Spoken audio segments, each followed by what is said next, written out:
مولاي صل وسلم دائما أبدا على حبيبك خير الخلق كلهم نبوي سيرت سيد الكونين والثقلين محمد په دې خبرونه کې به تاسو ته د رسول الله صلی الله علیه وسلم د ژوند حالات په تفصیل سره وړاندې شي.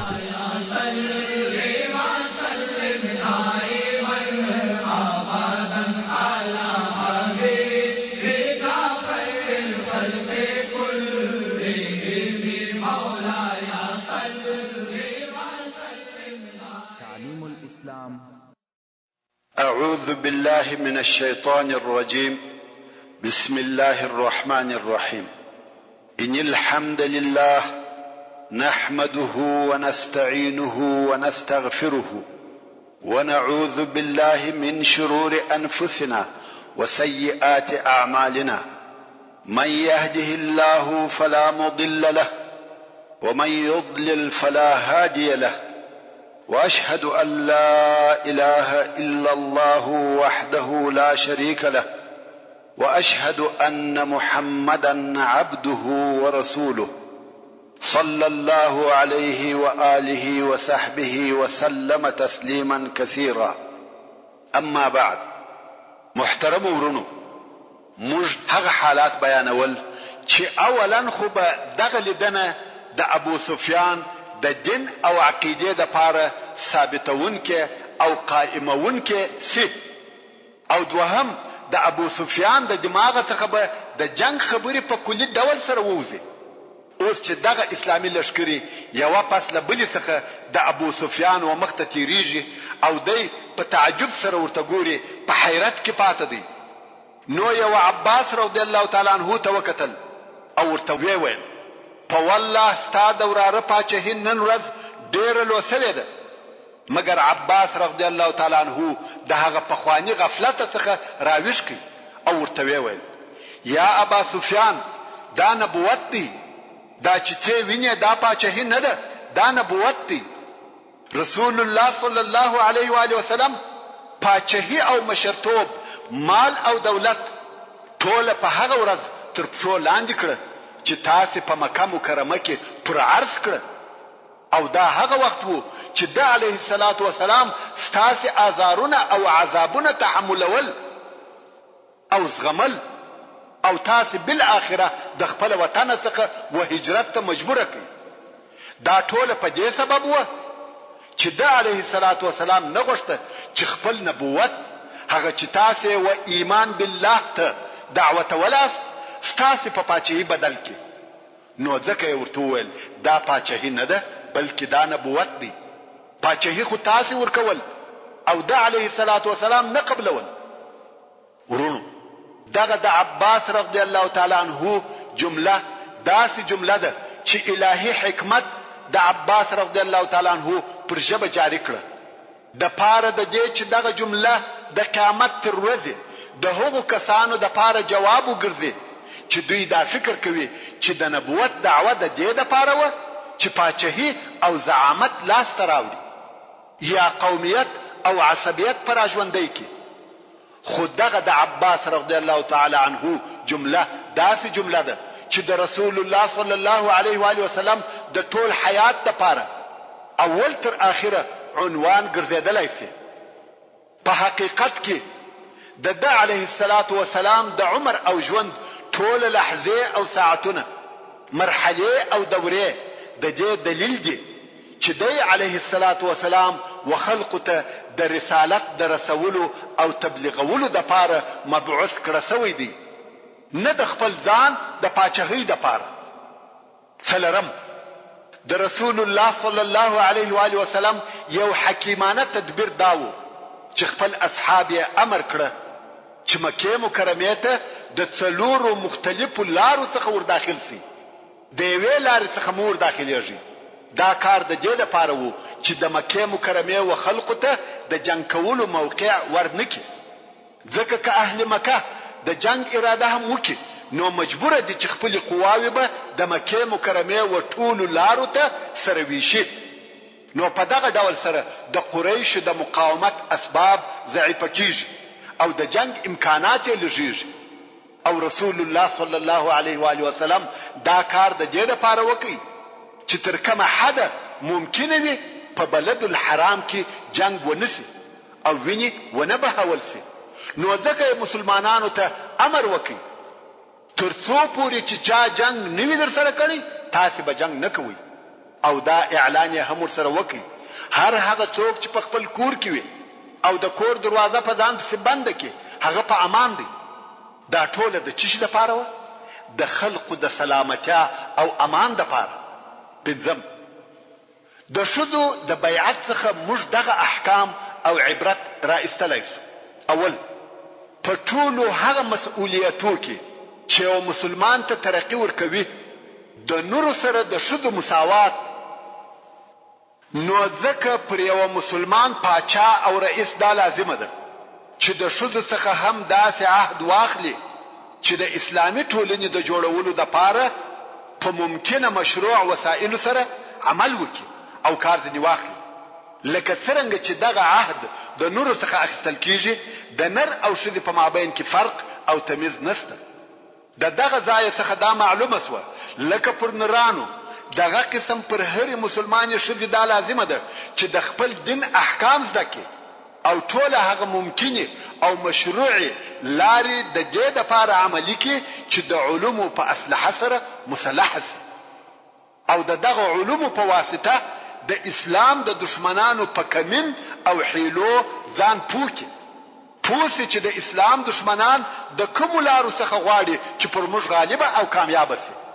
دغه علومو په واسطه دا کولای شي چې هغه عهد چې د دې پر ذمہ دی او هغه بیعت چې د دې په غاړه کې دی په صحیح ډول سره ادا کړي او دا واضحه او ښکاره خبره ده. کومه ښځه چې د خپل دین په حقیقت نوي خبره د اسلام د دشمنانو په چم او حیله نوي پوه دا څنګه کولای شي چې دغه عهد او بیعت حقوق ادا کړي؟ دوهم موږ ولیده چې رسول الله صلی الله علیه و آله وسلم د ښځو سره څنګه بیعت کاوه. د ښځو سره بیعت فقط د خولې په خبرو سره وو بل دې څخه چې لاس یې ونیسي. حال دا چې د نورو بیعت داس نو دا پر دې دلالت کوي چې د یو نر د پاره و پردي ښځې ته لاس وروړل نه دی روا او پر دغه مسأله د مسلمانانو د علماو اختلاف هم نه دی را معلوم بلکې ټول دغه کار ناروا بولي بل هغه د ضرورت د وختو څخه لکه د ډاکټر معاینه یا د غاښ کشل او داسې نور شرعي ضرورتونه او دا چې د ښځو سره مصافحه یا پلاس تړمسه کیږي دا هیڅ ضرورت نه دی. عرف او اصطلاح و شرعي هغه احکام ته چې په کتاب الله او سنت رسول الله صلی الله علیه و آله وسلم سره ثابت وي هیڅ تغییر نسی ورکولای. دریم دغه د بیعت حدیث شریف پر دې دلالت کوي چې د ضرورت په وخت کې د ښځې د आवाज اوریدل مباح دي. یعنی د ښځې आवाज نه دی عورت، خو د حنفي مذهب ځینې علما وایي چې د ښځې आवाज عورت دی. اوس مو ولیده چې د رسول الله صلی الله علیه و آله وسلم د سیرت څخه څنګه او په کومه طریقه سره احکام، حکمتونه او عبرتونه را استل کېدلای شي چې د فرد او ټولنې د پاره مفید وي. نور به بحث نه وژدوم او بیرته به خپلې قصې ته ولاړ سم. موږ د مکې مکرمې د فتح غزا بیان کړه. اوس به د رسول الله صلی الله علیه و آله وسلم د ژوند دریمه مرحله درته بیان سي چې دا د رسول الله صلی الله علیه و آله وسلم د ژوند د مرحلو څخه آخري مرحله ده چې په دغه مرحله کې پس له اوږده جهاد څخه، پس له تکالیف او ستړیاو څخه، پس له تشویشات او اضطرابات څخه، پس له خونړیو جنگو څخه اسلامي دعوت نتیجه او ثمره ورکوي. په تیرو سوو کلو کې د مکې مکرمې فتح کول د دعوت هغه ډیره لویه نتیجه وه چې د مسلمانانو لاس ته ورغله. په دغه فتح سره د ورځو تیرېدو تغییر وکړي. د جزیرة العرب هوا په بدله سوه. دغه فتح د تیر سوي وخت او د راتلونکي وخت په مابین کې یو فاصل و. د عربو په نظر قریش د دین ساتونکي او انصار و او نور عرب په دغه کار کې د دوی تابع و. نو د قریشو تسلیمېده په جزیرة العرب کې د بت پرستی د دین ختمېده و. اوس نو دغه درېمه مرحله ممکن و دوو صفحو ته وویشل سي چې یوه صفحه د جهاد او جنګو ده او دوهمه صفحه د عربي قبیلو و اسلام ته د داخلېدو او مسلمانېدو ده. او دغه دوه صفحې سره مشتې دي، یوه د بلې په مابین کې پیښېده. په خپل مابین کې ترتیب تقدیم یا تاخیر نه درلودی چې زه پر هغه ترتیب درته بیان کړم، مګر ما دا مناسبه ولیده چې هر صفحه په ترتیب سره جلا جلا بیان سي. خو څرنګه چې د جنگو او غزاو صفحه زموږ د مخنی بحث سره مشابهت لري، نو می دا بهتره وبلل چې اول د جنگو او غزاو صفحه درته بیان کړم. د حنین غزا. ورونو تاسو ولیده چې مکه مکرمه په یو سریع او داسې چابکه حمله سره فتح شوه چې ټول عرب په حیرت او دهشت کې واچول. د شاوخوا همسایه قبیلو ته دغه خبر ناببره او ناګهاني ورغلی چې هیڅ چاته دا ممکنه نه و چې دغه کار مخ ونیسي. نو ځکه د شاوخوا قبیلو د تسلیمېدو څخه منع ونه کړه او هغه هم تسلیم شوه. بل ځینو شریرو او متکبرو قبیلو چې د هغو قبیلو په مقدمه کې د حوازن او ثقیف قبیلې وې.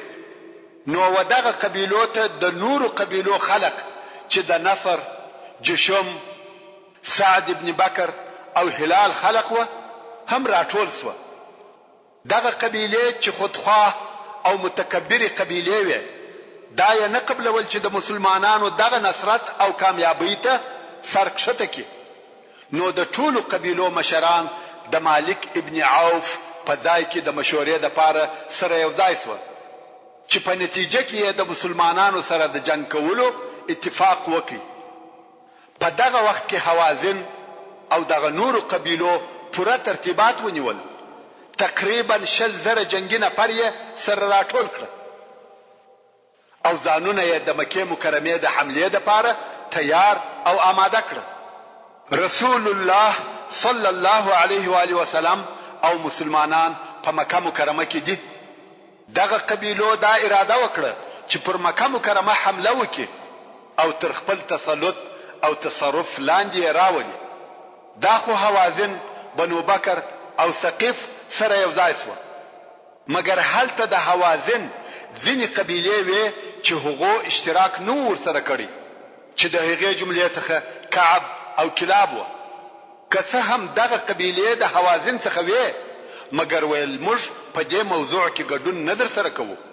اوس نو د قبیلو مشران سره کښېنسته، ویل موږ باید په دې جنگ کې یو رئیس او پاچا ولرو چې دغه حملې مشرتوب د هغه پر غاړه وي.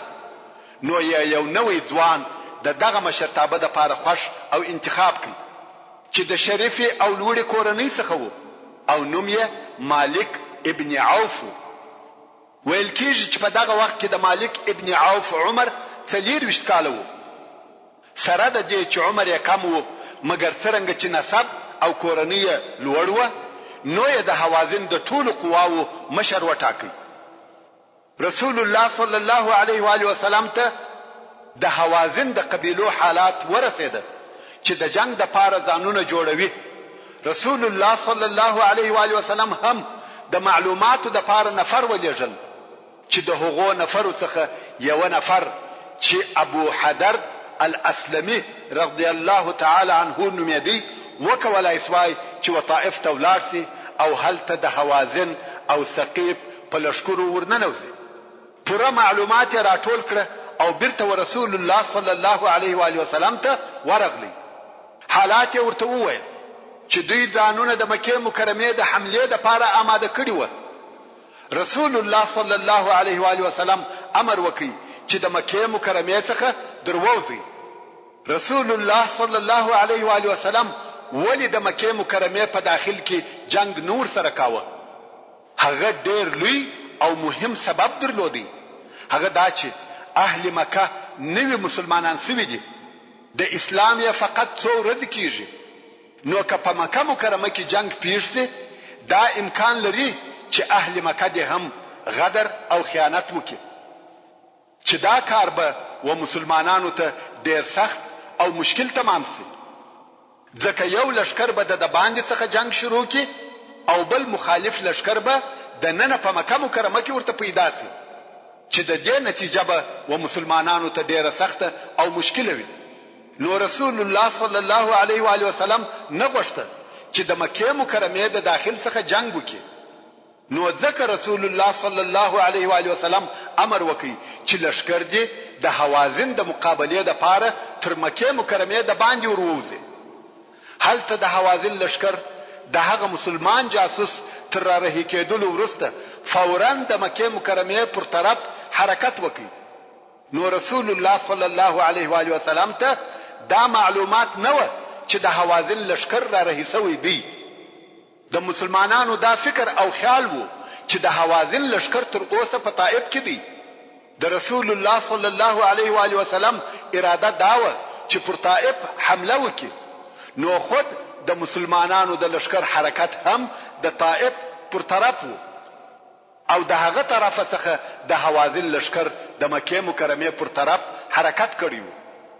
کم وخت چې مالک ابن عوف او نور قبایلی مشرانو د مسلمانانو سره پر جنگ کولو اتفاق وکړي، نو د مالک ابن عوف په امر د کفارو د لشکر ټول افراد په دې مکلف کړه سو چې خپل ښځې، خپل اولادونه او خپل حیوانات ټول ورسره را رهي کړي.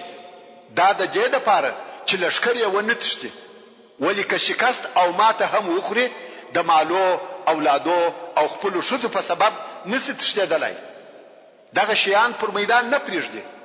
لږ تر لږه دغه خپل ښځو، اولادو او مالو د پاره جنگیږي.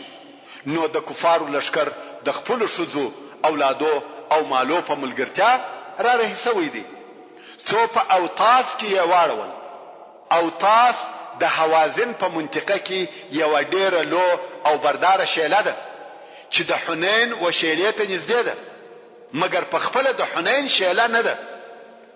او حنین بیا د سیل کبیر سره یو بل شیله ده چې د مکه مکرمه څخه تقریبا 13 یا 19 میل لري ده.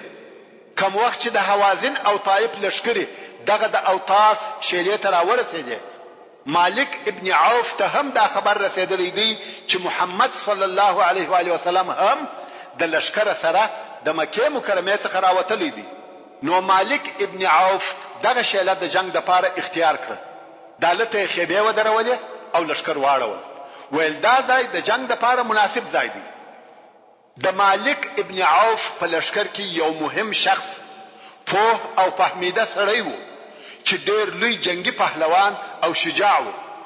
د عربو د مشهوره او نامدار پهلوانانو څخه وو.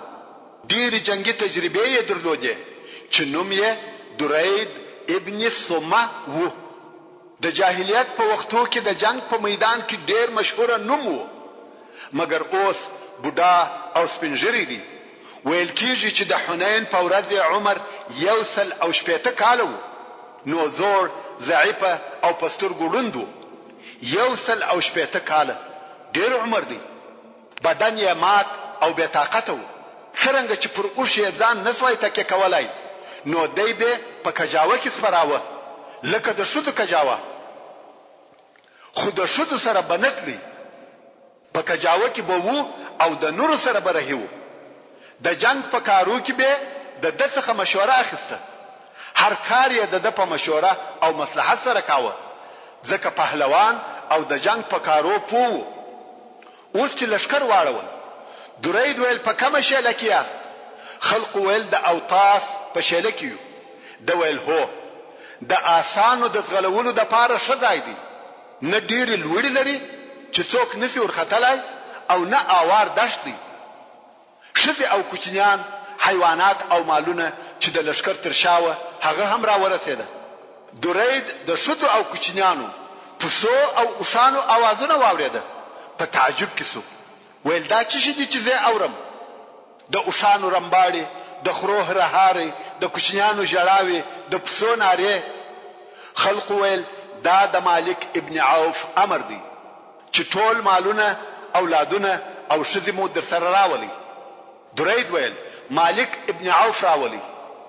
څرنګه چې د درید د امر څخه چا مخالفت نکاوه نو مالک ابن عوف ورته راغلی. درید ورته وویل د پسو، اوښانو او کوچنیانو आवाजونه اورم، دا څه قصه ده؟ مالک ویل دا د دې دپاره دی چې ما غوښته چې د هر سړي تر شا د مال او اولاد وي او د هغو څخه د دفاع دپاره جنگ وکړي او ونه تښتي. درید ویل والله اوس هم د پسو یو چوپان یې، په جنگ نه پوهېږي. آیا مات سوی لشکر په یو شي راګرځي؟ که انسان مات سو او پر خپل مرګ وبېرېدی والله هیڅ شی یې نسي راګرځولی. درید نور هم وویل که کامیابي ستاوه بل شی فایده نه در رسوي بې له سړی او د هغه توره او نیزه، او که کامیابي د هغه بل طرف وه نو خپل مال او اولاد دې هم د لاسه ورکړه. یا مالک ته په دې سره نسې کامیابه کېدلی چې د حوازن هګۍ دې د اسانو مخ ته کښېښول. دوی خپل وطن او خپلو قبیلو ته ولېږه او بیا دې پهلوانان د جنگ دپاره د اسانو پر شا سپاره که. که کامیابي ستاسې وه اهل او اولادونه به مو در پسې راسي، او که دشمن کامیابه سو مال او اولادونه به دې ساتلي وي. خلقو غوښته چې د درید د نظریې اطاعت وکړي، اهل او اولادونه بیرته ولېږي. د لشکر ټول مشران د درید د رایې اطاعت کوي. مالک ابن عوف د لشکر عمومي قومندان وبېرېدی چې د امریت لاړی او خلق د درید اطاعت کوي. نو یې وویل والله دا کار به ونسي، ته ضعیفه سوې او عقل دې هم در سره ضعیفه سو. دلته یو بل عاطفي حرکت هم وکړي. توره یې واخیسته او د لشکر مشرانو ته ورغږ کړه. هغه چې راټول سوه د تورې لاس یې پر مځکه کښېښاوه او د تورې تیره سر یې پر خپل ځګر کښېښاوه. د رکوع پر قسم ودرېدی او پر توره یې تکیه وکړه او ویې ویل والله یا به حوازن زما اطاعت کوي یا به دغه توره زما تر ملا وځي. مالک ابن عوف نه غواړي چې په دغه جنگ کې د درید نوم یاد سي یا یې د نظر متابعت وسي. نو ویل یا به زما امر مني یا د درید. د لشکر مشران سره یو ځای دي په خپل مابین کې سره وویل درید په سترګو ړوند او سپین ږیری ضعیفه سړی دی، د جنگ اداره نسي کولای. که موږ د اوسه څخه د مالک ابن عوف پر مشرۍ اختلاف وکړو نو سره وپاشل سو. زموږ ملګرتیا د مالک ابن عوف سره که څه هم په عمر لږ دی د درید تر ملګرتیا ښه ده. نو مشران وویل موږ ستا اطاعت کوو یا مالک ابن عوف. نو یې د درید امر نه کوي قبول. ښځې او کوچنیان، مالونه او حیوانات پاته سوه. د الله جل جلاله اراده داسې وه چې دغه انسانان او حیوانان د مسلمانانو په نصیب سي. نو درید ابن صمه وویل دا داسې ورځ او کار دی چې نه ځنې غائب یم او نه پکښې حاضر یم. یعنی زه خو حاضر یم مګر نظر مې بل شی دی. نو لکه نه چې یم حاضر. بیا درید پوښتنه وکړه چې دا کم ځای دی؟ ویل دا وادي اوطاس د وادي حنین و څنګ یا بغل ته. درید ویل هو دغه ځای د جنگ دپاره ښه او مناسب ځای دی. نو یې مالک ابن عوف ته وویل په اوله خبره کې دې زما اطاعت ونه کړي، په دغه دوهمه خبره کې مې امر ومنه. هغه دا چې د مسلمانانو د لشکر په لار کې کمینونه ورته ونیسه. دا ځای د کمینو دپاره ډیر وړ او مناسب ځای دی. مالک ابن عوف هم د خبره ومنل او کمینونه یې ونیول. د هجرت د 8م کال د شوال په 6مه ورځ چې د شنبه ورځ وه رسول الله صلی الله علیه و آله وسلم د مکه مکرمه څخه د طائف پر طرف حرکت وکړي چې دا ورځ و مکه مکرمه ته د دخول 9مه ورځ وه. په دغه غزا کې د رسول الله صلی الله علیه و آله وسلم سره 12,000 نفر مسلمانان ملګری وو چې 10,000 نفر یې هغه لشکر وو چې د مکه مکرمه د فتح لپاره ورسره راوتلی وو او 2000 نفره د اهل مکې څخه ورسره ملګري سول او دغه لشکر اکثره نفر نوی مسلمانان و. حتی د مکې مکرمه په نفرو کې ځینې مسلمانان و او ځینې تر اوسه پر هغه خپل شرک پاتو، مګر دراوتلو سبب یې هغه پخوانی دشمنی و چې د حوازن او اهل مکې په مابین کې و. د جاهلیت د وختو څخه دغه دشمنی موجوده و. یو د هغه جملې څخه چې مشرک وو او جنگ ته راووتی صفوان ابن امیه و. هغه چې رسول الله صلی الله علیه و آله وسلم 4 میاشتې امان ورکړی وو. کوم وخت چې د مسلمانانو لشکر راووتی رسول الله صلی الله علیه و آله وسلم ولیده چې په لشکر کې د ډیرو نفرو سره اسلحه نشته ځکه نه درلوده او رسول الله صلی الله علیه و آله وسلم ته وویل سو چې د صفوان سره اسلحه شته. نو رسول الله صلی الله علیه و آله وسلم و صفوان ابن امیه ته چې د اسلحه تاجر وو او په دغه ورځ مشرک وو رجوع وکړه. ویل یا صفوان اسلحه راکه. صفوان ویل یا محمد صلی الله علیه و آله وسلم په غصب او زور یې غواړي؟ رسول الله صلی الله علیه و آله وسلم و فرمایل یا په عاریت یې غواړم، کار ځنې اخلو او بیرته یې درکوو او دا ضمانت هم درکوم چې بیرته به پوره درکول کیږي. صفوان ویل هو درکوم یې. دغه اسلحه هم د قوم پرستی په سبب ورکړه چې په عربي کې حمیه ورته ویل کیږي. نو صفوان و رسول الله صلی الله علیه و آله وسلم ته سل زغری او د 100 نفرو د پاره نور ضروري اسلحه په عاریت ورکړه. اوس نو د خبرې تراغلو چې رسول الله صلی الله علیه و آله وسلم دغه مشرک څخه کومک وغوښتي. آیا د مسلمانانو یو امام یا خلیفہ ته دا جائز او روا ده چې د مشرک یا کافر څخه کومک وغواړي؟ هغه علما چې د مشرک او کافر څخه کومک اخیستل جائز بولي د هغو دلیل د رسول الله صلی الله علیه و آله وسلم دغه عمل او کار دی. او هغه علما چې د کفارو څخه کومک اخیستل جائز او روا نه بولي هغه بیا وایي چې دغه کومک د یو مشرک فرد څخه وو، نه د یو کافر دولت څخه یا د یو کافر ډلې څخه. خو دغه مسئله حکم به ان شاء الله د قصې تر بیانولو وروسته مفصل درته بیان کوم. او دا چې رسول الله صلی الله علیه و آله وسلم د صفوان څخه اسلحه په عاریت واخیسته نه په زور، په دې کې موږ ته د رسول الله صلی الله علیه و آله وسلم عظمت او رحمت را معلومیږي.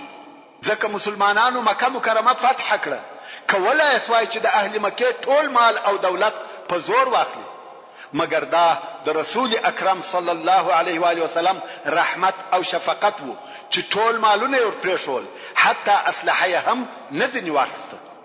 او کوم وخت چې اسلحه ته ضرورت پیدا سو بیا یې هم د اسلحه د خاوند په اجازه ځنې واخیسته، چې دغه کار د اسلام عظمت او کرم ثابتوي. رسول الله صلی الله علیه و آله وسلم ولیده چې د لشکر ډیر نفر خواړه او نور د خپل ضرورت لپاره شی نه لري، نو یې د اهل مکې څخه په قرض او پور مالونه واخیسته او د لشکر د غریبو خلکو سره کومک وکړي. رسول الله صلی الله علیه و آله وسلم چې د مکې مکرمه څخه راوتی عتاب ابن اسید رضی الله تعالی عنه پر مکه مکرمه حاکم او والی پریښاوه چې د رسول الله صلی الله علیه و آله وسلم په غیاب کې مکه مکرمه اداره کړي. عتاب رضی الله تعالی عنه د هغو کسانو څخه وو چې نوې مسلمان شوی وو، مگر څنګه چې رسول الله صلی الله علیه و آله وسلم په دې کې صدق او اخلاص ولیدي او بل دی قوي ځوان او د مکې مکرمه د اشراف څخه وو، د مکې مکرمه د اداره کولو قدرت یې درلودي، نو یې دی دغه کار د پاره وټاکي. عتاب ابن اسید رضی الله تعالی عنه د ردت په وخت کې چې دا بیا ورسته د ابوبکر صدیق رضی الله تعالی عنه د خلافت په وختو کې پیښ شو او نور شاوخوا قبیله د اسلام څخه مرتد شوه، بیا هم دی رضی الله تعالی عنه پر اسلام ثابت او قائم پاتې شو.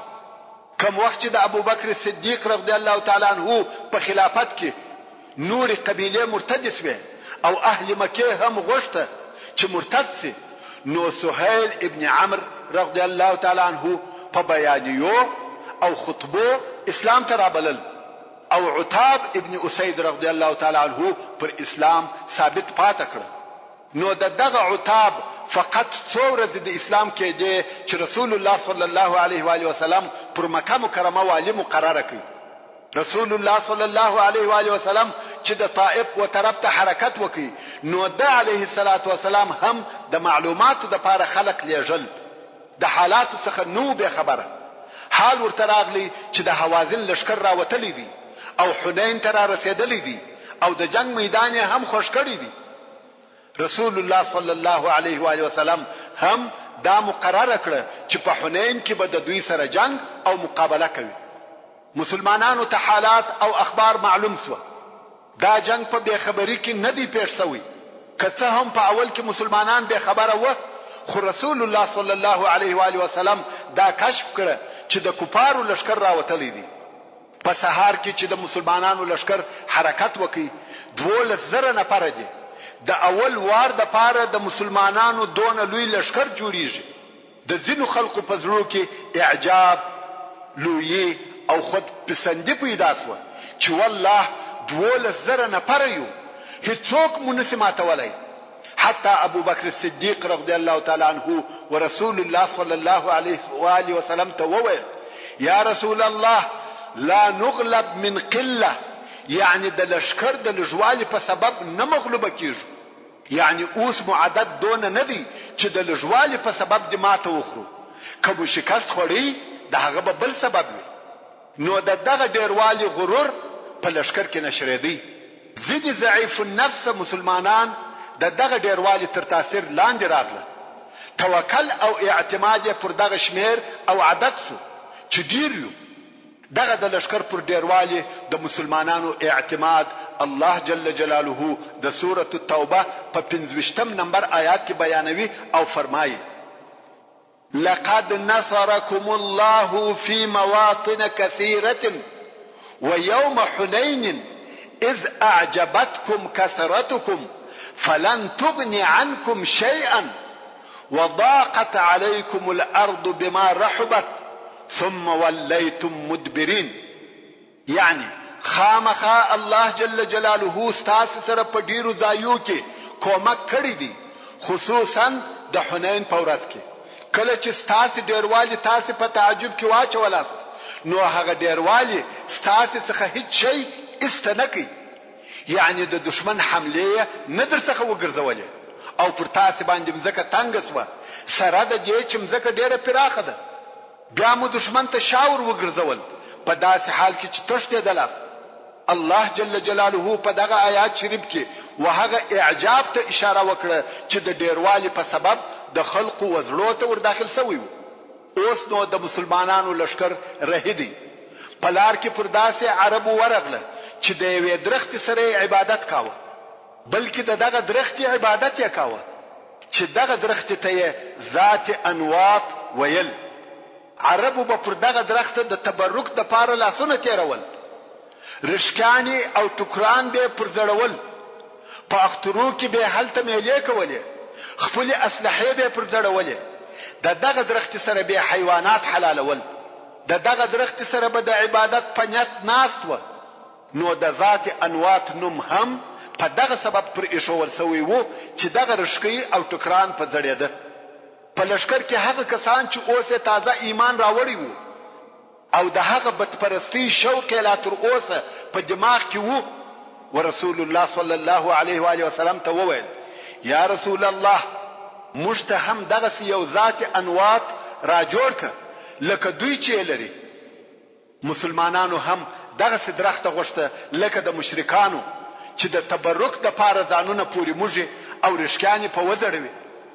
رسول الله صلی الله علیه و آله وسلم په ډیر قهر سره و فرمایل: الله اکبر، په والله تاسو داسې خبره وکړه لکه د موسی علیه السلام قوم چې موسی علیه السلام ته وویل: اجعل لنا الها كما لهم الهه، یعنی موږ ته هم داسې اله او معبود را جوړ ک لکه مشرکان چې لري. ورونو په درخت او ډبرو پوری ځانونه مشل او د هغو څخه د نفع او ضرر امید درلودل، حتی مشرف او مبارک بلل، دا د مشرکانو کارونه دي. درخت او ډبرې نه نفع او نه ضرر رسولای شي. نو رسول الله صلی الله علیه و آله وسلم و فرمایل تاسو څنګه زما څخه دغه شیان غواړئ؟ رسول الله صلی الله علیه و آله وسلم دغه کسان امر کړ چې پر دغه خبره توبه وکړي او د الله جل جلاله څخه بخښنه وغواړي.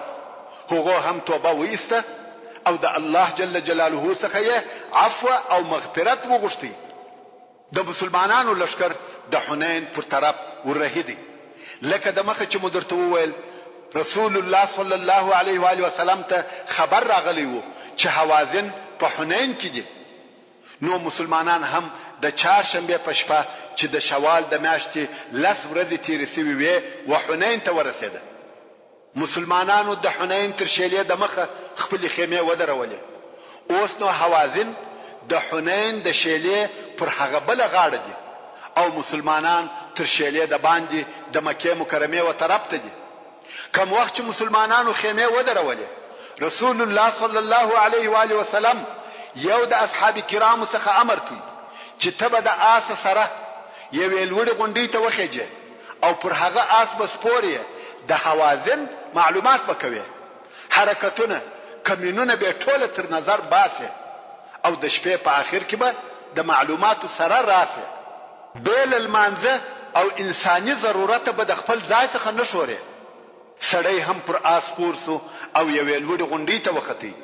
د شپې تر اخره هلته ولاړو حتی د آس څخه هم نسوک شته او د شپې په اخر کې رسول الله صلی الله علیه و آله وسلم ته ورغلی. رسول الله صلی الله علیه و آله وسلم پوښتنه ځنی وکړه چې یو شی دی ولیدي؟ سړی ویل یا کم خاص شی مې نه ولیدي. د کفارو لشکر پر هغه خپل حال وو. زه و فلانی او فلانی غره ته وختلم مګر حوازن مې ولیده چې شذې حیوانات او پسونه یې ټول راوستلي دي. رسول الله صلی الله علیه و آله وسلم تبسم وکي او وی فرمایل ان شاء الله سبا دغه ټول مالونه د مسلمانانو د پاره غنیمتونه دي. په دغه شپه د مسلمانانو د لشکر پیرداري د انس ابن ابي المرثد رضی الله تعالی عنه پر غاړه و. مګر په دغه وخت کې و مالک ابن عوف ته درید ابن صمه ځینې لارښوونې کړې وې او مالک ابن عوف عملي کړې وې.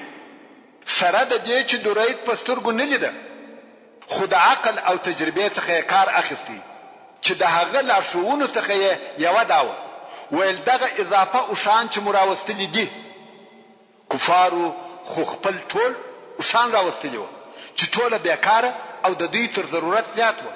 نو درید ویل دغه اضافه او شان چې مراوستلې دي شذ او کوچنیان ټوله پر دغه زائد او شان سپاره کړي او د لشکر تر شایه ودروي. ځکه په دې کار کې دوه فائدې شته. یو دا چې کوم ماته وخوړه دوی کولای شي چې د اوشانو سره وتښتي او بل فائدې دا ده چې یو څوک د لري ورته ګوري هغه ته دا نه معلومیږي چې دا نردي کښدي. نو لشکر تر هغه خپل واقعي شمیر څو چنده زیات معلومیږي ځکه اوشان دي او خلق پر سپاره دي. مالک ابن عوف هم شذ او کوچنیان پر اوشانو سپاره کړ. واقعا هم دون لشکر ځنی جوړ سو چې اخر یې نه معلومه دي. حتی ځینو مسلمانانو به ویل چې د کفارو د لشکر شمیر 80,000 دي. که څه هم په حقیقت کې د حوازن ټول لشکر 60,000 نفر وو. ورون 60,000 نفر لشکر هم ډیر دوی لشکر دي. خو د دوی په دغه کار د دوی شمیر څو چنده زیات معلومه دي.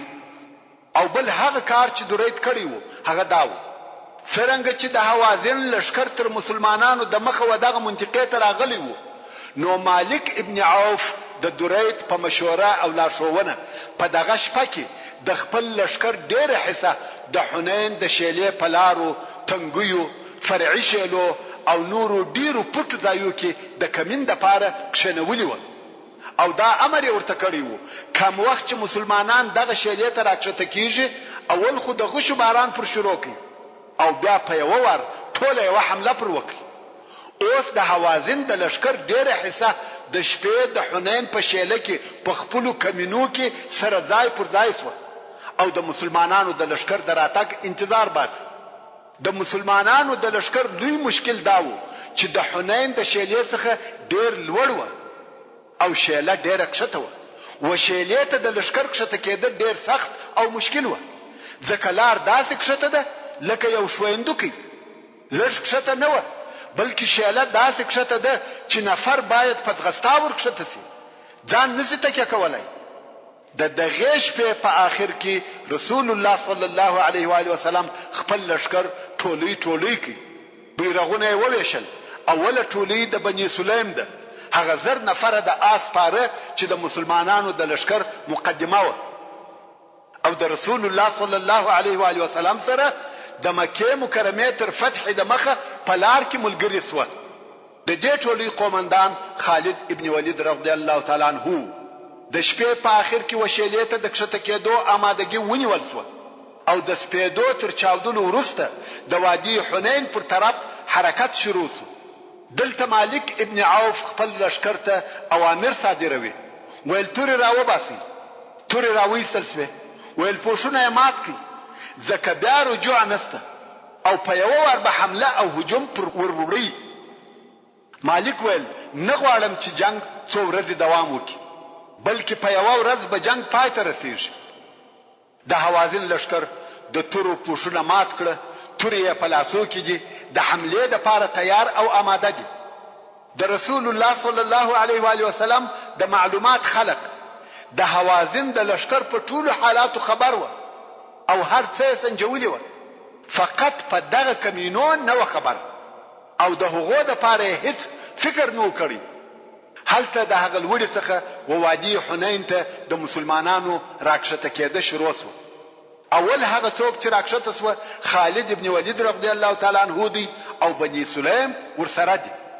کوم وخت چې دغه اوله ټولۍ راکښته سو او دوهمه ټولۍ په کښته کېدو شروع وکړه، د کمینو د طرفه اول د غشو باران پر شروع سو، چې په دغه غشو یې ډیر مسلمانان زخمیان او زوبل کړه، او بیا د دشمن ډلو یو ځای شدیده حمله وکړه. څرنګه چې وشیلې ته کښته کېده ډیر سخت و، ځکه یو دم کښته و، یوازې یو نفر چې بکښته کېدی خپل ځان یې نسوای تکیه کولی، هغه د مخ نفر به پورې واه. نو په بني سلیم کې د کښته کېدو په سبب بد حال پیښ و. د دغه بد حال سره سره د کمینو د طرفه حمله پر شروع شوه. د دوی خیال وو چې د دشمن لشکر مو مخته دی، هلته به ورځو جنگ او مقابله به ورسره کوو، خو هغه ناببره د دواړو طرفو څخه د کمین د نفرو حمله پر شروع شوه. په خپل پر خالد رضی الله تعالی عنہ وهل او وارونه شروع شو. د خالد رضی الله تعالی عنہ بدن ټوک ټوک او زخمی شو، د ډیرو زخمو په سبب ولوېد، غزار شو. کفارو د بني سلیم پر خلقو وهل او وارونه شروع کړ. د بني سلیم خلق خو نوی مسلمانان سوي و، په تېښته شروع وکړ، مګر چیرې وتښتي؟ وراسته طرف ته کمین دي، و چپه طرف ته کمین دي، مخته د دشمن لشکر دی، د تېښتې دپاره بله لار نسته بې له دې چې پر شا ولاړ سي. نو یې د شا پر طرف مخ ونیوي. د هغه طرفه بیا د مسلمانانو هغه نور لشکر راکښته کیږي، هغه خپل ځانونه نسي تکیه کولای، او بني سلیم غواړي چې ور وخیږي. هغه چا چې دا حال لیدلی دی هغه وایي خلق یو د بل پر اوږو سره سپاره او پراته وه. دلته په مسلمانانو کې قتل او وژنه شروع شوه. د مسلمانانو هغه نور لشکر چې په سراره دي هغه نه ویني او نه دي خبر چې په شیله کې څه پیښه ده. هغه خپل پرمختګ ته دوام ورکړی دي، غواړي چې ورکښته سي، او دلته بد حال جوړ دی. د کښته خلق غواړي چې لوړ وخیږي، او د لوړ خلق غواړي چې ورکښته سي. هغه نور لشکر چې په دې حال خبر سو چې په شیله کې کمین دی او خلق وژل کیږي، هغه هم په تېښته شروع وکړه. دلته مالک ابن عوف ټول لشکر 60,000 نفر امر کړ چې په یو ور حمله وکړي، او مسلمانان په دغه بد حال اخته دي. د مسلمانانو په لشکر کې عمومي تېښته شروع شوه، او هرې خواته ځغلي. ځینو یې په ځغستا مکې مکرمې ته ځان ورساوه، او ټول لشکر وتښتېدی. رسول الله صلی الله علیه و آله وسلم ناره وهي، غواړي چې دغه مات شوی لشکر را وګرځوي، خو څوک نه درېږي. رسول الله صلی الله علیه و آله وسلم یوازې پر میدان پاتې شو. هغه صحابه کرام چې ثابت پاتې دي او نه تښتي هغه هم یو او جلا جلا دي. 100,000 نفر په دغه حالت کې پورا ګرځېدلي دي. خلق زغلي او رسول الله صلی الله علیه و آله وسلم نارې پر وهي الی عباد الله، خو یو هم تر شا نه ګوري. ډیر بد شکست او ماته و. ابو سفیان چې په دغه وخت کې نوې مسلمان شوی و هغه وویل د دغه ماتسو خلقو مخ بل شي نه راګرځوي بیل د جدي دریاب، یعنی تر هغه ځای پورې بزغلي. جبله یا کنده ابن جنید چې منافق و هغه نارې کړه نن ورځ سحر باطل سو. دلته نو د الله جل جلاله د طرفه هغه لوی امتحان شروع سو. د مسلمانانو د ایمان امتحان په دغه ځایو کې اخیستل کیږي. په دغه وخت کې یو د هغه کفارو څخه چې په ظاهر مسلمان شوی دی او نوم یې شیبه ابن عثمان ابن ابي طلحه دی. عثمان ابن ابي طلحه دغه شیبه پلار د هغو کسانو څخه وو چې د احد په ورځ د کفارو بیرغ پورته کاوه او د مسلمانانو د طرفه ووژل شو. دغه شیبه د هغه عثمان زوی دی او د مسلمانانو د لشکر سره راوتلی دی. غواړي چې په مناسب وخت کې رسول الله صلی الله علیه و آله وسلم ووژني. غواړي چې د خپل پلار بدله او انتقام په نن ورځ کې واخلي. په دغه وخت کې رسول الله صلی الله علیه و آله وسلم یوازې ولاړ دی او یوازې جنگ کوي. هیڅوک نه دی ورسره او نارې وهي الی عباد الله. شیبه چې یو خنجر ورسره دی د خپل مقصد د پوره کولو لپاره د رسول الله صلی الله علیه و آله وسلم و طرف ته ورغلی. رسول الله صلی الله علیه و آله وسلم شیبه ولیدي. ویل یا شیبه څه خبر دی؟ شیبه ویل یا رسول الله غواړم چې تاسو څخه دفاع وکم. رسول الله صلی الله علیه و آله وسلم ویل دلته راس. شیبه ورغلی او رسول الله صلی الله علیه و آله وسلم یې پر زګر مبارک لاس ورکښېښاوه او ویل د الله څخه بخښنه وغواړه. محترم ورونو، زموږ د بحث پاتې حسابه ان شاء الله تعالی پراتونکي کې واوري. سبحان ربك رب العزة عما يصفون وسلام على المرسلين والحمد لله رب العالمين. تعلیم الاسلام رادیو ستاسو د ذهنونو روښانه کوونکی. تشرب من وحي الرحمن 9.9 FM کندهار.